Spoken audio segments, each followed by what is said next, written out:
Welcome back to Pop Culture Junkies, guys. Let's do this first episode of Comiconomics.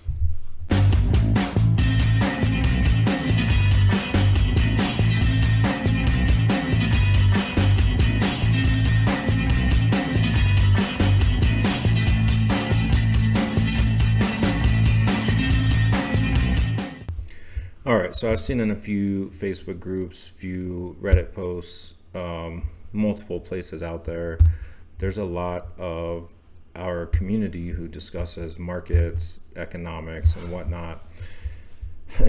Not whatnot the app, but just whatnot as in subjects. A lot of those discussions, but a lot of people don't really understand economics.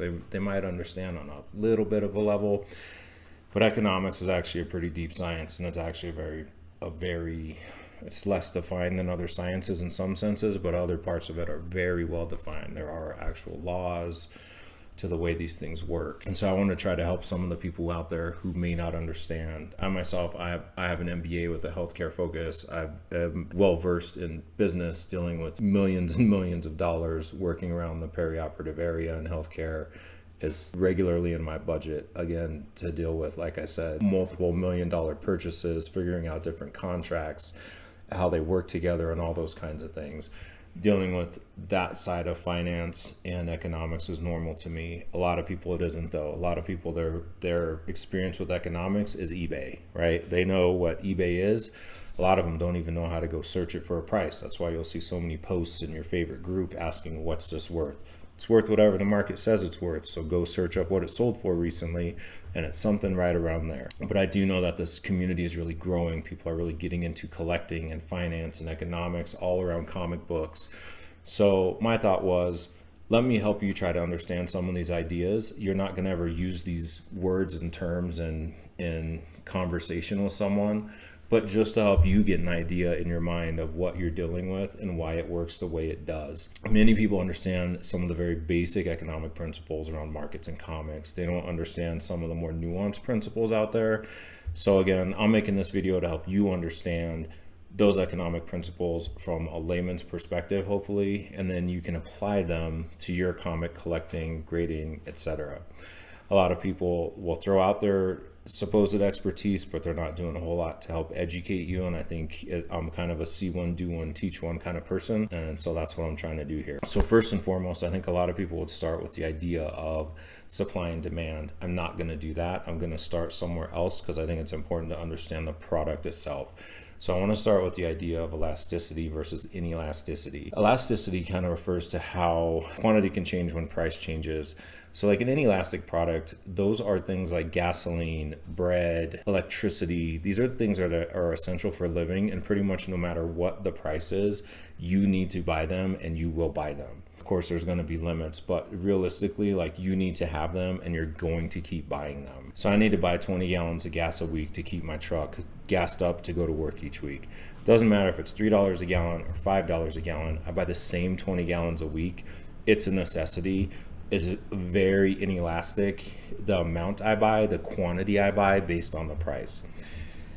Again, I know someone's going to be in the comments like, you telling me when gas goes up, you don't stop and fill your tank a little less? Yeah, but really, like, realistically, what I'm saying is I have to drive so many miles a week to get back and forth to work. It doesn't matter what the price is on that gas. I have to buy that amount. The quantity I'm buying is very inelastic. Like, it's not going to change based on the price for the most part. Comics, on the other hand, are an elastic good. Their demand is very sensitive to price. When the price rises, people buy less. When it drops, they buy more. They are very much an elastic good, right? It very much stretches and waxes and wanes. Other market factors that can influence demand, there's multiples, and we can get into those a little bit later. But I want you to understand this idea behind elasticity, right? The key takeaway, comics are an elastic good, right? Their demand increases and decreases with changes in price. The price goes up, the demand goes down. Price goes down, demand goes up.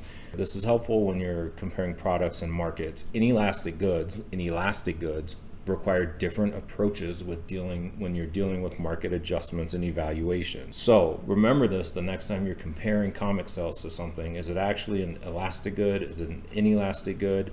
They're very different. What will be the same, and again, this is why you can start talking about it, is when that gas price goes up, I have to buy that 20 gallons, but now I might have less money for comic books, right? Your inelastic goods, typically you have to continue purchasing them. Now, let's talk about supply and demand. People use this term frequently, and they'll typically say it's the law of supply and demand. What does that actually mean, though? And do they actually know what they're talking about? You have a law of supply and you have a law of demand. Often they're put together as the law of supply and demand, but they're actually two different laws, right? The law of supply says essentially that when the price goes up, producers make more. When the price drops, producers supply less, right? This is a direct relation in supply and price. The law of demand has an inverse relationship between demand and price. When the price goes up, people buy less. When the price goes down, people buy more. When one goes up, the other goes down, vice versa. Most people understand this at a base level because we live it daily with just about everything we do purchase. We know we're buying less of certain things because the price has gone up. We know we're more likely to buy certain things when the price has gone down, right? A lot of us are waiting for some of these comic book prices to normalize or come down, hopefully, to start purchasing some of the things that we wished we had purchased 2 years ago when the prices were much more realistic. So these decisions to purchase more or less based on price heavily influence the market for elastic products. See what I'm saying? Do you see how these two concepts tie together? So yesterday's price is not today's price. Understand this. Yesterday's price is not today's price. No one cares what your sunk cost is into a comic book. That's a fallacy, a facade. What's a sunk cost fallacy? Sunk cost fallacy describes our tendency to follow through with something, right? To not let go of it because we feel like we've already invested so much time or effort or money into it, right? Whether or not the current cost of that activity outweighs the benefit, right? So we're so caught up on, but I paid this much for it, it has to still be worth this much. No, it doesn't, because yesterday's price is not today's price, right? Shout out to Fat Joe. If you know, you know. But again, please understand this concept. Yesterday's price is not today's price, and what you paid for it doesn't mean that's what it's worth. What it's worth is what someone else will pay for it, not what you'll pay for it. So back to the laws of supply and demand. These laws aren't always retrospective analysis tools, right? They're predictive methods that can be used in reaction to market shifts. So CGC's raised prices in the past year a couple times, right? Why? Huge increases in demand left them swamped. They were bought out by another company. This sent two indicators to this company, right? They can't handle their capacity. Like their capacity just continues increasing and operationally they can't handle it. So they went out and hired a bunch of people, but it also said they could charge more, right? So they raised prices and demand still grew. So they raised prices again.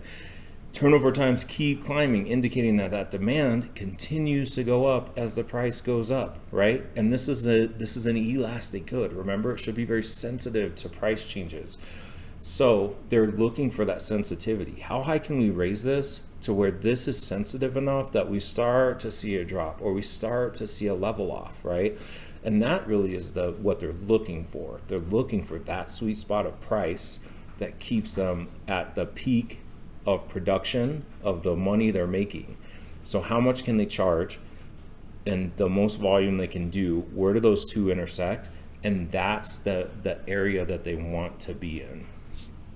And so people don't understand, like, why are they raising prices? They have their turnover times are so much higher. Yeah, because their turnover times are so much higher because you keep sending books in, they keep raising the price, and you keep sending them in.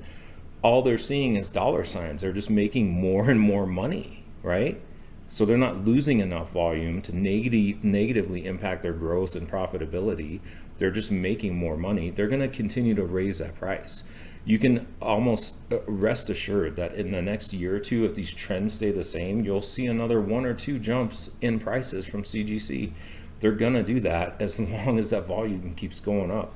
To the general public, right, you see this, you say, I'm not sending my books in, these greedy pigs, and realize that's the CGC is trying to find the sweet spot to when people will actually say that, because that lets them know that they've reached that optimal point, right? And so they want to be just under that point where you're not sending books in, but they don't want to be so far below it, right? That's just lost revenue there if they're that far below the point. But it does go back to why CBCS isn't a real competitor. If CGC had a real competitor, they'd have to be more careful with these tactics. The fact that they aren't is telling in how they regard CBCS. The fact that CBCS has done nothing to capitalize on this disgruntled CGC community, right, that are tired of paying these prices throughout the entire COVID era, really shows how inept their leadership is. That is a great segue to the 5 determinants of demand, and we can talk about that later. Key takeaways today for this first episode of Comic Economics is comics are an elastic product, right? They're heavily influenced by changes in price and an understanding of the laws of supply and demand. Hopefully that's helpful. Hopefully that helps you guys understand the economics behind this industry a little bit better. I'm not saying everyone out there needs this content, but hopefully the ones of you who've watched this far enjoyed what you heard, and it's really helped you see things in a little bit different light. And for those of you that also find it interesting, please hit me up in the comments. Let me know what you think I missed. Economics are always an interesting conversation for people that know it and enjoy it. Hit the like, hit the subscribe. I'll see you guys next time. Thanks for watching.